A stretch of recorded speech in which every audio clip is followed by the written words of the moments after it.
Hi guys.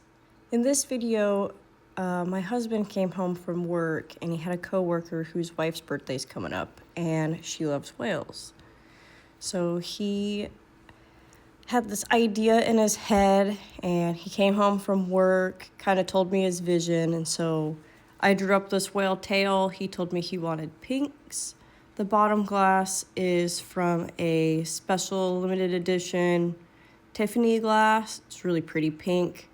The sky around the tail looks like it's got bubbles in it. That glass is also pink. And actually the whale tail itself is gray, but when you hold it up to the sky, there are streaks of pink in it that go along the shape of the tail, and it's very pretty. So this is just me doing some soldering, and I'll be quiet so you can listen.